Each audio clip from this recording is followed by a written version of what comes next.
Welcome to McNulty's Book Corral. Don't forget to hit the subscribe button if you're so inclined. It's free. Now, today we're talking about the Gunsmith series by J.R. Roberts, who I'm sure most of you know is really Robert Randisi. And this is what I have to say about the Gunsmith series. I really consider the Gunsmith series as the number one best Western series ever created in Western fiction history, period. Now, the reason I'm saying that is, and I'm not slighting the other Western series that are out there, because there are so many great ones. Even today, there are some really good ones. But there's never been anything like this one where we have one author who's done over 450 volumes by himself.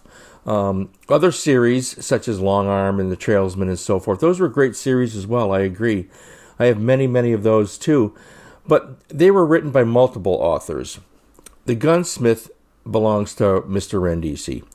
And again, he's still publishing it. And it's, over 400 volumes. And here's the thing about that. The quality is superb. It never lowered to something less than what it was intended to be. So as far as the entertainment value is, it's the highest it could be. And that's what this is. This is the entertainment industry. I know a lot of people don't seem to jump on board with that type of thinking, but genre fiction is the entertainment industry. Very much so. And that's okay. There's nothing wrong with that. It doesn't have to be Shakespearean, although there may occasionally be Shakespearean elements in any Western that you read, as well there should be, now and again. But Mr. Randisi is such a superb writer. The quality of his writing is smooth, it flows. You know exactly what you're going to get. You have great characters. You have great action.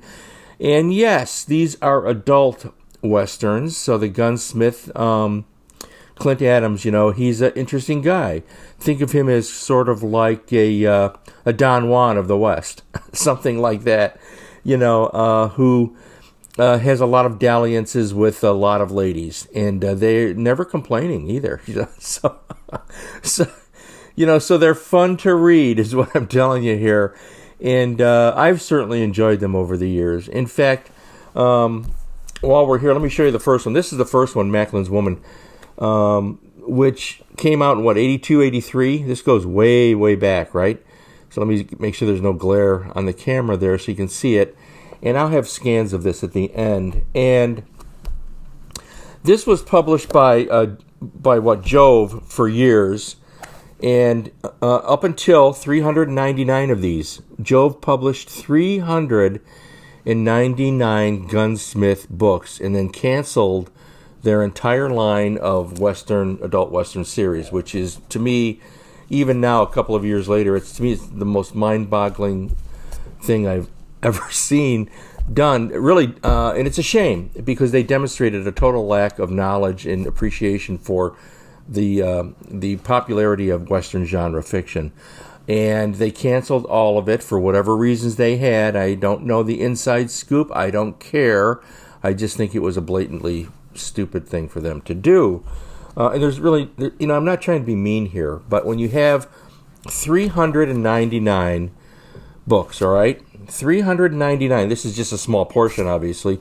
399 by the same guy, and you're about to reach a landmark 400th book and cancel the series at 399? Does that strike any of you as a reasonably intelligent thing to do?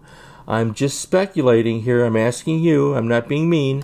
I don't like to be critical. There's enough of that out there. But 399 and then stop? Well, the good news is the Gunsmith is still being published today. So after 399, Western Trailblazers, which I think is a division of Piccadilly Press, which is organized and operated by, among others, I think David Whitehead, who's a wonderful writer himself. He writes under the name Ben Bridges. None of this is a secret. I've never met him. He's in England, and he's really a great creative powerhouse himself.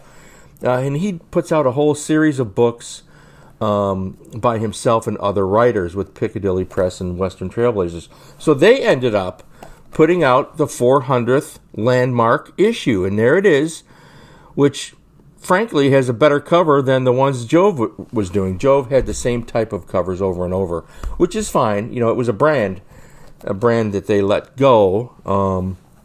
And so it's nice to see that there are other people out there that are willing to support genre fiction, such as David and many, many others. So let's just leave it at that. So I do have the 400th issue. And again, as I mentioned, the series was unfortunately canceled by Jove, but it's still being published. So the latest one I have, and I'm behind, is 456. So the Gunsmith is now being published by a group called Speaking Volumes, and this is 456. Stop and think about that for a minute. 456 Westerns written by the same man. That is what they call talent. Okay, that's talent. Yes, it can be formulaic. That's okay too, but this takes work. This takes talent. I have great respect for that.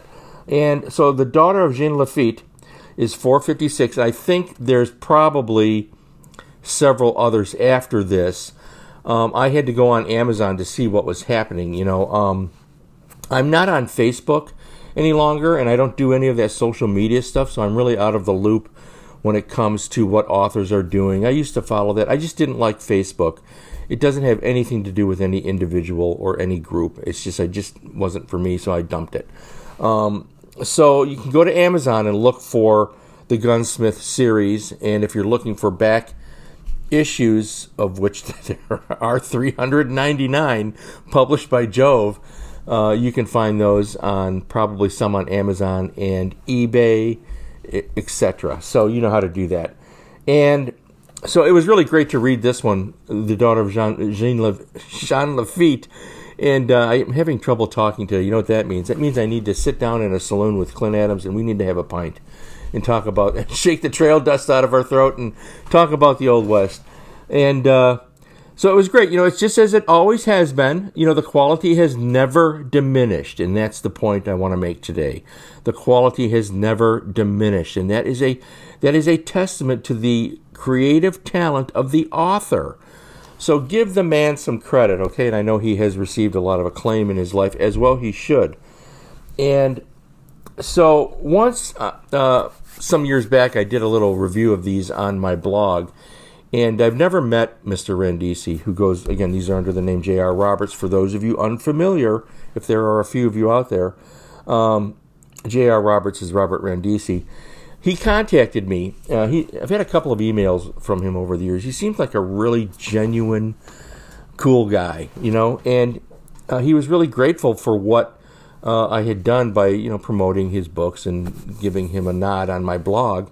And he sent me a signed copy of this. So, you know, for those of you watching this, you know how I am about signed copies. I really like that, especially from authors that I admire. That's really cool. So I'll just show you here. And he wrote, "Tom, thanks for the support," and then he signed it. I hope you can see that in there a little bit. Yeah. So here's his signature down here. And this is the Gunsmith Giant. In addition to the regular issues they used to put out these giant editions as well. So, you know, it's a busy writer, right? And this one was called The Further Adventures of James Butler Hickok. And, of course, I'm a fan of James Butler Hickok, better known as Wild Bill, born right here in Illinois, along with another guy named Wyatt Earp, by the way. Illinois is an interesting state. Corrupt politicians currently, but an interesting state. You didn't hear me say that. So anyways, thank you, Mr. Randisi. I will always treasure this signed copy that you sent to me. So I want to point out again, so to end this up, really, to give a nod to one of the great writers of Westerns and the series that I consider to be the best. You know, Clint Adams. Come on, this guy's great. And, you know, I have a lot of fond memories of picking these up over the years on the road at spinner racks, at truck stops, believe it or not. Back when you could do that type of thing. I don't see that anymore. But the Gunsmith is still out there, still being published. So get onto Amazon, check it out. The great Clint Adams and Mr. Randisi. The series will live forever. And it's still rolling on, all right, toward 500. And when that happens, I'm going to do a special episode again just for that, because somebody needs to celebrate these landmark issues. Unfortunately, Jove didn't. They started out right. They went to $3.99, and then amazingly, they stopped. So a tip of the Stetson. To J.R. Roberts and the Gunsmith, Mr. Randisi, stay well, stay happy, feed your brain, read a book.